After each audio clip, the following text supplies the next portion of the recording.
In the previous episode, we looked at the first part of the First Punic Wars. We had seen events the likes of the Battle of Agrigentum, the Battle of Mylae, and the Battle of Cape Ecnomus, as well as many others. We had also gone some way into looking into how naval warfare would change over the course of the wars, and how individuals would be involved. We will continue in this second part. Battle was brewing, and a battle that would see the defeat of the Carthaginian fleet in an event that would be remembered in history.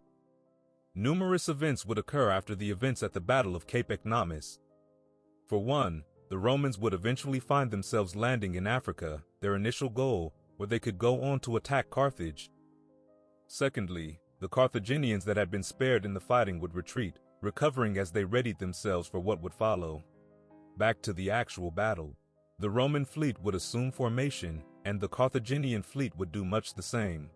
Hamilcar and Hanno would be present. The fighting and maneuvering would involve a feint on the part of the Carthaginians, which would draw some of the Roman ships towards them. The Carthaginians would use this to their advantage. The fighting would go on and would occur via several fronts, with the forces having been split. In the fighting, numerous ships would be lost on either side as the fighting went on. At some point in time, the Carthaginian center would be forced into a retreat. Many ships on the Carthaginian side would be lost in the fighting that occurred after. At the conclusion of it, the Carthaginians would lose a lot more than what the Romans had lost. Some of Carthage's ships would be sunk, while others would be captured. The events here would be followed by other occurrences like the landing in Aspis by the Roman army and the Roman siege on the city of Idis. A surprise attack by a Carthaginian force would also occur. It saw individuals like Hamilcar and Hasdrubal involved. Tunis would be captured by the Romans. Carthage would seek peace, but Regulus would give harsh terms. So war would continue and would see several prominent events. Xanthippus would lead a force against the Romans and win at the Battle of Tunis. 255 BC, Battle of Tunis. With the preceding events that had occurred at the Battle of Cape Ecnomus and had seen massive losses endured by the Carthaginians in the naval battle that would go down in history. One that had seen massive forces involved on both sides. The Battle of Tunis would end with an outcome opposite to that which had occurred during the Battle of Cape Ecnomus, in that the Carthaginians would be the force to emerge from the fighting successful. It would see the involvement of several individuals, amongst whom were the likes of Marcus Attilius Regulus. He would go on to play a prominent role in the events that would follow the Battle of Cape Ecnomus. For one, after the events that had occurred, the Romans had continued to make landing in Africa. They would be met by several successes, after which Regulus would take the action of moving in the direction of Carthage with forces. Several events would occur in the background, including Hamilcar's return and the addition of several other individuals, some of whom included Hasdrubal. The Carthaginian camp would be attacked by the Romans, and they would suffer losses. This would be followed by the change in hands of some territory from Carthage to Rome. Included in the territory was Tunis. Events would follow that would find Carthage placed in a difficult position, which would allow Regulus to demand terms of the Carthaginians. Terms which included territorial concession and the paying of Rome by Carthage. The Carthaginians would opt to continue in their fight given the terms that they had been given. In the fighting that occurred, a man by the name of Xanthippus would play a significant role, a mercenary who had varied experiences which would come to be an advantage for the Carthaginians. He would initially play a role in training some forces before he moved on to be given control of the army. The army under him would consist of several different individuals with different roles. The Carthaginians would make camp. The Romans would move to be closer to the Carthaginian army. Xanthippus would move to arrange his army, deciding where the different groups would be placed in relation to each other. The Romans would act in a similar way, organizing their forces in a way they thought would work best for them. Eventually, fighting would start between the forces, and the Romans would suffer severe losses, some of them to the elephants that were present. Latin allies were amongst the forces that were with the Romans. The Carthaginians would claim victory in the conflicts. Amongst the Roman forces, some would be able to escape to Aspis, yet some others would be captured. Amongst those who were captured was Regulus. A battle would occur in its aftermath that would have bad effects for the Carthaginians and would see them suffer some losses. Calamity and loss would strike the Romans as they lost ships and men in a storm. 254 BC, recapturing of Agrigentum by the Carthaginians, attack of Panimus by the Romans. Lades, Celis, Petra, Tyndaris would eventually be under Rome's influence. Loss of ships by the Romans in a storm again, 252 BC. Lilybaeum has a naval expedition sent towards it by the Romans. Selinus and Heraclea Manoa are captured. Thermae and Lipara are also captured. 250 BC. Effort at capturing Panimus by the Carthagins. The Romans are foraging for food when they are attacked. Commander Lucius Caecilius Metellus would play a significant role in the counter on the Carthaginians. The Carthaginian attack would involve elephants whose use would be limited by tactics the Romans used. The conflict at Parnomus would therefore go down as a Roman triumph, 249 BC.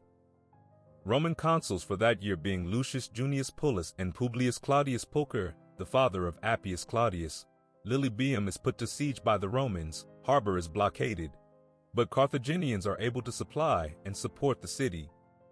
Surprise attack on the Carthaginian fleet is attempted but fails. Also in 249 BC, Roman defeat at Battle of Drepana, Battle of Finches. General period would also see major sieges by the Romans on the Carthaginians. By the end of it, the financial state that both powers were in was pitiful, and the war had cost them many resources.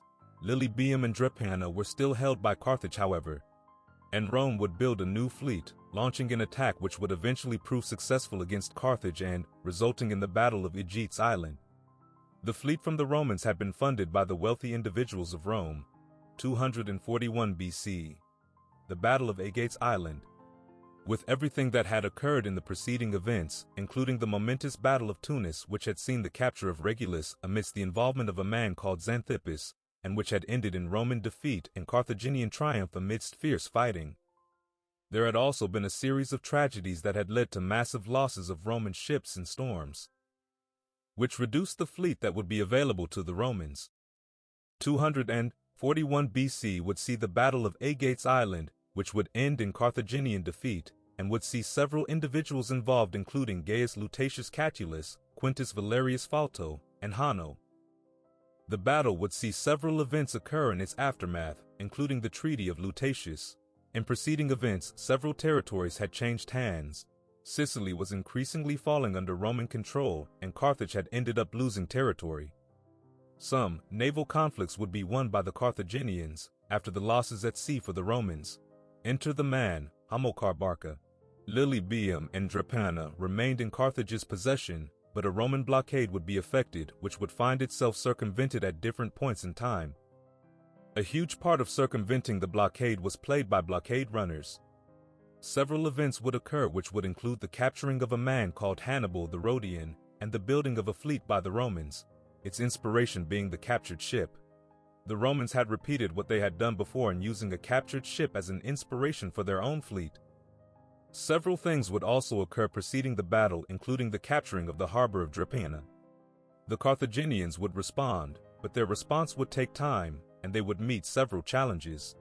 Ultimately, the battle would occur involving the individual known as Hanno, who would be different to the other Hanno. Roman scouts would be able to see the Carthaginian fleet, and some Roman ships would move closer to the island of Aegusa. The Carthaginian ships would be met by the Roman ships. Fighting would ensue, many ships would be sunk, and many would be damaged. Both sides would suffer losses.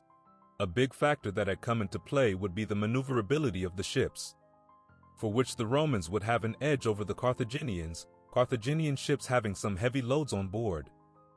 The Carthaginians would lose several ships in the encounters, some of them being captured.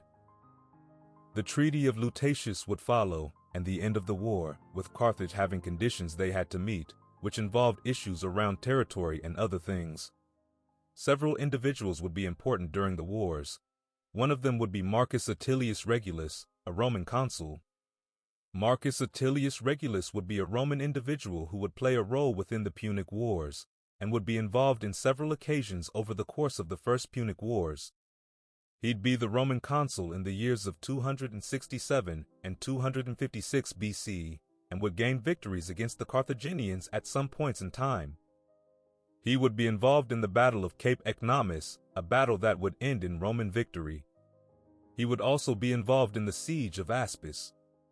256 BC had seen a battle that would end in Carthaginian defeat in the form of the Battle of Cape Ecnomus. It would involve individuals the likes of Marcus Atilius Regulus on the Roman side and Hanno and Hamilcar on the Carthaginian side. It would see the participation of several ships, some of which would be sunk by the end of the conflicts amidst the ferocious naval fighting that had occurred. It would also see extensive and large numbers of forces come head-to-head in a battle that would be noted down in history. He would also be involved in several other battles. The Battle of Tunis would be another noteworthy battle in which he played a part in. In the fighting that had occurred, a man by the name of Xanthippus would play a significant role. A mercenary who had varied experiences which would come to play an advantage for the Carthaginians, he would initially play a role in training some of the forces before he moved on to be given control of the army. The army under him would consist of several different individuals with different roles. The Carthaginians would make camp, and the Romans would move to be closer to the Carthaginian army. Xanthippus would move to arrange his army, deciding where the different groups would be placed in relation to each other. The Romans would act in a similar way, organizing their forces in a way they thought would work best for them. Eventually, fighting would start between the forces, and the Romans would suffer severe losses, some of them to the elephants that were present. Latin allies would also be there during the battle. The Carthaginians would claim victory in the conflicts. Amongst the Roman forces, some would be able to escape to Aspis, yet some others would be captured. Amongst those who were captured would be Regulus. Regulus would also be involved in making the demands of the Carthaginians that would be rejected. Though, the eventual fate of the Carthaginians would remain unchanged in that the Carthaginians would eventually agree to Roman conditions. The conditions the Carthaginians would agree to would be as stated in the Treaty of Lutatius. His son, Marcus, would eventually go on to be consul at some point in time. After the wars, Carthage's foreign troops would rise up against Carthage, and it would come to lose more land, some it including the island of Sardinia. But when they tried to recover Sardinia, they would be stopped in their track by the threat of reignited war from the Romans. Considering the situation they found themselves in, Carthage agreed to back down. This would contribute in its own way to the feelings of the Carthaginians towards the Romans, which were far from agreeable. Hamilcar Barca in the intervening time after the First Punic Wars would undertake several actions that would add to his stock and that of his family. Over that same period, Rome would also expand. Sicily, Sardinia, and Corsica would come to contribute economically to Rome, but festering tensions between Carthage and Rome would continue, and an event that saw Sanctum besieged would be pivotal to a flare-up of tensions. The Second Punic War was on the horizon and would see many events. Thank you for listening to this episode into the First Punic War. If you enjoyed the video, be sure to like and subscribe to the channel for more. Also, watch some of our other videos. See you in the next video.